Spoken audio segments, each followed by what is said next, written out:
Welcome to Financial Basics, the series where I teach you everything you need to know about personal finance, and today we're starting with how to get started with investing. Let's break it down.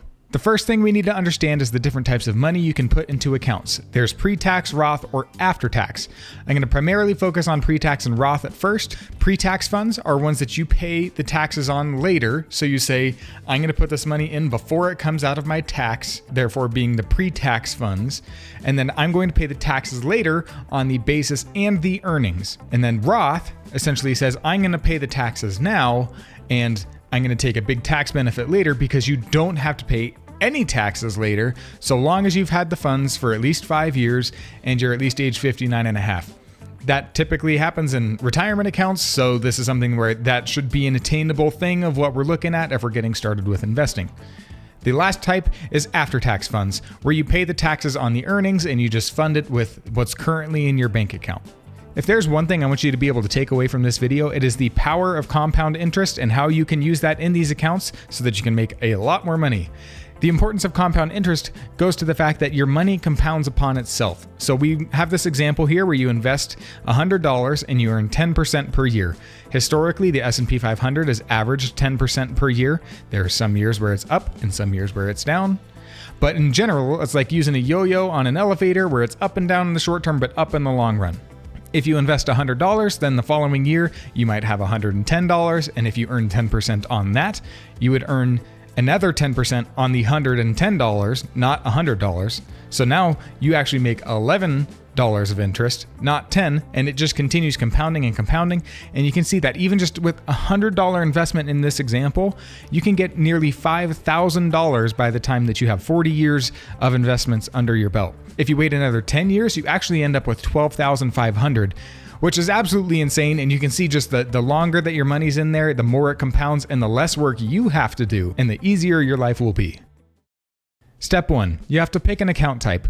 There are 3 different main types of accounts. The first one is a 401k. This is the most common way, and this is the most common way that people become millionaires, by the way.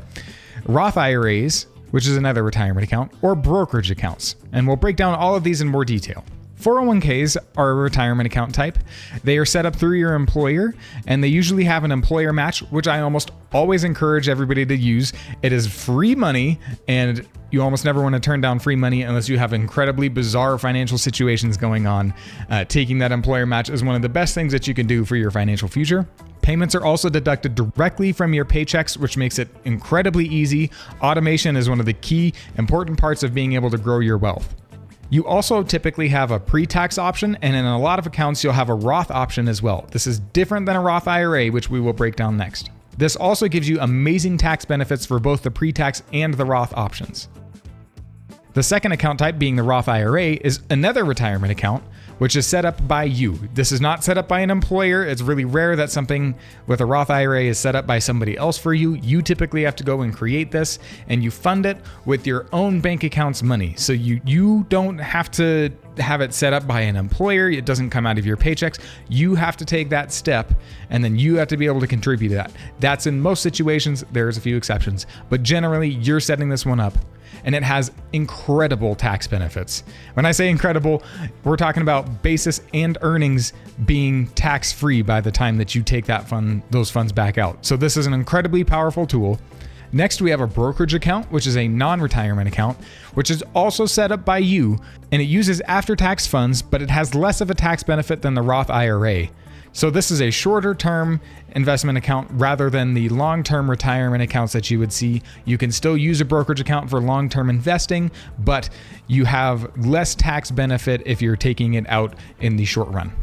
Lastly, there's no limit to how much you can put into a brokerage account, whereas you have a limit for your 401k and your Roth IRA, which again are separate things. You can have a Roth 401k and a Roth IRA, and both will work. Step 2, you have to pick an institution, and these are 3 of the most common popular ones that are Vanguard, Fidelity, and Charles Schwab. These are liked because they have low expense ratios, and they're quite affordable in terms of how much they charge to help manage your investments. However, there are tons of institutions you can invest with that will all work incredibly similarly. Step 3, you need to pick an investment, and there are two main types. You can choose to have a target date fund where you let somebody else do this for you, or you can build your own portfolio, which then requires you to be able to make that choice of where you want your money to go. Let's break down a target date portfolio so you can understand how those work. A target date fund's allocation changes over time as you get closer to your target date. So to break this down a little bit more, let's look at this example. If you're born in 2001 and you might retire in 2065 or 2066, it's going to round to the nearest 5-year increment. So it's going to round to 2065, and it's going to target that date for when the investments are going to be moving to be a more stable and secure type of investment. So there's two main types of investments that are typically used in target date funds, which are stocks and bonds.